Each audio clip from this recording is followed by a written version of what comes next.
नमस्कार, मैं संगीता यादव और आप देख रहे हैं एनएनएस राष्ट्रीय। शुरुआत करते हैं आज की बड़ी खबरों की। आज भुवनेश्वर पहुंचे अमित शाह फिर से मैराथन चुनावी प्रचार में कूद पड़े।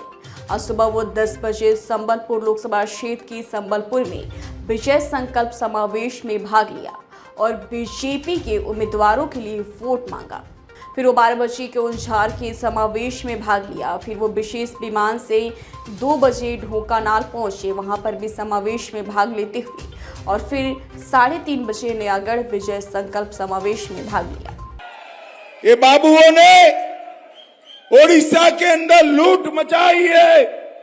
हमारे खनिज, हमारे खदान बेच खाए हैं। मैं आपको वादा करता हूं, भाजपा की सरकार बनाओ। ये जिन जिन लोगों ने भ्रष्टाचार किया है, ये सभी बाबुओं को जेल के सलाखों के पीछे डालने का काम हम करेंगे। भाइयों बहनों, मुझे बताओ, महाप्रभु का रत्न भंडार पवित्र है या नहीं है? अरे जोर से बोलो, है या नहीं है?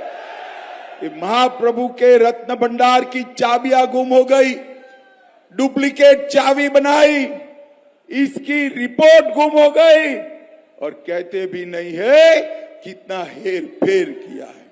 मैं आपको कहकर जाता हूं, एक बार 75 विधानसभा की सीटें जिता दो, यहां हमारी सरकार बना दो। महाप्रभु के रत्न भंडार की पाई पाई ढूंढकर उनको गुम करने वालों को हम सजा देने का काम करेंगे। एक तरफ बीजेपी के हैवीवेट मंत्री और मुख्यमंत्री के मैराथन चुनाव प्रचार, तो दूसरी तरफ बीजेडी के हैवीवेट नेता बीके पांडियन मुख्यमंत्री के साथ बीजेपी के विरुद्ध चुनावी प्रचार में मैदान में कूद पड़े हैं। बीजेडी का मूल मुद्दा है 25 साल में किया है। बीजेडी वो बात लोगों तक पहुंचा रही है और अपने वोटरों को आने वाले दिनों में मुफ्त बिजली की सुविधा देने के बारे में बात कर रही है।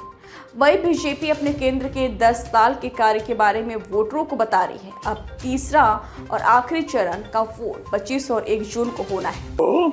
आशीर्वाद रे पूरी रे मेट्रो इंटरनेशनल एयरपोर्ट बड़ी आउ भी मेजर प्रोजेक्ट्स आनी पूरी को विश्व स्तर हेरिटेज सिटी करिबार लक्ष्य पूर्ण करिबा पाई दिन राति काम करिबे। आउ आम पूरी को विश्व स्तरीय ऐतिह्य सर गढ़िबारे मोर सहयोग करिबे। विश्व प्रसिद्ध रथ यात्रा आने वाली 7 जुलाई को मनाया जा रहा है। रथ निर्माण की प्रक्रिया शुरू हो गई है।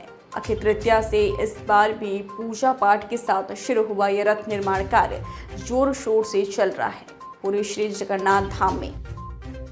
बीजेपी के हैवीवेट नेता आज मैराथन प्रचार जारी है, जिसमें वो अपना चुनावी सभा चंपुआ और कंजरिया में सुबह शुरू किए। अपने चुनावी सभा में बीजेपी की उपलब्धियों और आने वाले दिनों में बीजेपी के बिजली मुक्त करने के बारे में अपने भाषण में कहा और वोटरों से बीजेपी उम्मीदवारों के लिए वोट मांगे।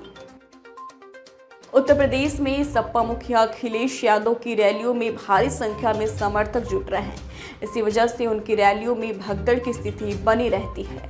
पहले फूलपुर, फिर संत कबीर नगर और अब आजमगढ़ में चुनाव प्रचार के दौरान अखिलेश की रैली में भीड़ बेकाबू हो गई, जिसकी वजह से रैली में भगदड़ मच गई। कांग्रेस महासचिव प्रियंका गांधी के पति रॉबर्ट वाड्रा ने चुनाव लड़ने को लेकर एक बार फिर बयान दिया है। उन्होंने कहा है कि इस बार तो नहीं, लेकिन वो अगली बार चुनाव जरूर लड़ेंगे। वाड्रा ने कहा कि अगर कांग्रेस पार्टी चाहेगी तो वो अगली बार चुनाव जरूर लड़ेंगे। वाड्रा ने आगे कहा कि लोग चाहते हैं कि मैं सक्रिय राजनीति में शामिल हूं। सामाजिक सेवा करने का मेरा उद्देश्य ये नहीं है, इससे मैं आसानी से राजनीति में प्रवेश कर जाऊंगा।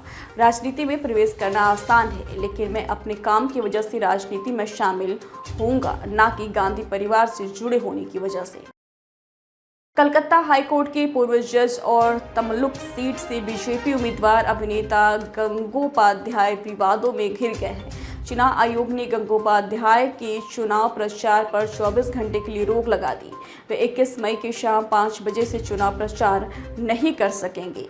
आयोग ने गंगोपाध्याय को अपने सार्वजनिक बयानों में सावधानी बरतने के बेशर्त चेतावनी दी है। चुनाव आयोग ने अभिजीत की टिप्पणियों की निंदा की और इससे निम्न स्वर का व्यक्तिगत हमला और महिलाओं का सीधा अपमान बताया है।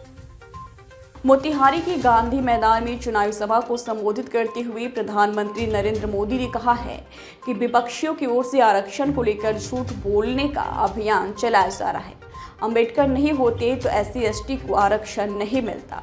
पीएम मोदी ने कहा कि नेहरू और इस परिवार के सभी PM ने इसका विरोध किया है। ये लोग एक वोट बैंक को खुश करने के लिए धर्म के आधार पर आपका आरक्षण छीनकर जिहाद वालों को देना चाहते हैं। सुना है कि यहां कोई घूम घूम कर कह रहा है कि 4 जून के बाद मोदी को बेड रेस्ट होगा।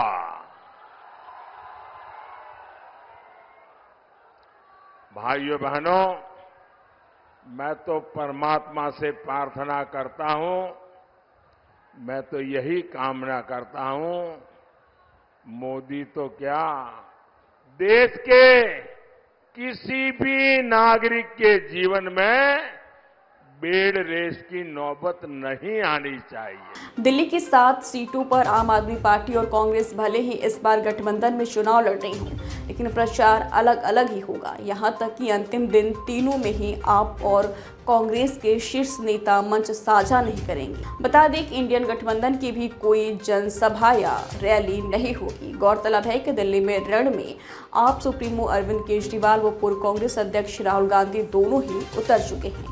कांग्रेस के 3 प्रत्याशियों के लिए 2 रोड शो करने के बाद आप के 4 प्रत्याशियों के लिए रोड शो के बाद नुक्कड़ सभाएं भी कर रहे हैं। फिलहाल आज की खबरों में इतना ही। जल्दी हाजिर होंगे कुछ और बड़ी खबरों के साथ। तब तक के लिए दीजिए इजाजत। नमस्कार।